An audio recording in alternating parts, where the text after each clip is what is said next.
అలా తీసి కొంచెం వేరే ప్లేస్ పెట్టుకోవచ్చు ఉన్న టెక్నాలజీ. సో అలా కట్టే నేను ఫీలింగ్ నా ఫీలింగ్.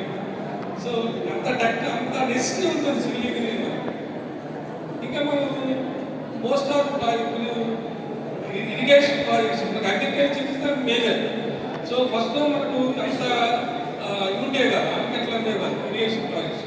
ఆ తర్వాత మనకేంటి స్టేట్ ఉమ్మడి స్టేట్లు అయితే శ్రీశైలం, నాగార్జున సాగర్, ఇట్లా సోమశిల ప్రాజెక్ట్స్ అలా కట్టుకుంటూ చాలా వచ్చారు. అలా కట్టుకుంటూ ఉండబట్టి దేశం మొత్తం కూడా ఈ అగ్రికల్చర్ ఫీల్డ్లో డెవలప్ చేయగలిగితే మనం ఎంతో జనాభా ఉన్న ఈరోజు మన దేశం ఎక్కడ ప్రతి వ్యక్తి కూడా మనం ఫుడ్ అందించగల కెపాసిటీలో కంపేర్ టు అదర్ స్టేట్లో ఉన్నామంటే అది ఇరిగేషన్ డిపార్ట్మెంట్ సివిల్ యొక్క గొప్పతనం. ఈరోజు అది మీరు చూడండి, ఈరోజు పేపర్లో అక్కడ వివిధ దేశాల్లో సరైన ఫుడ్ ఉండదు, కావాల్సిన ప్రొడక్షన్ ఉండదు. కానీ మనం ఇంత జనాభా ఉన్నా కానీ మన అంతమందికి food ఇవ్వగలుగుతాం because of this irrigation projects.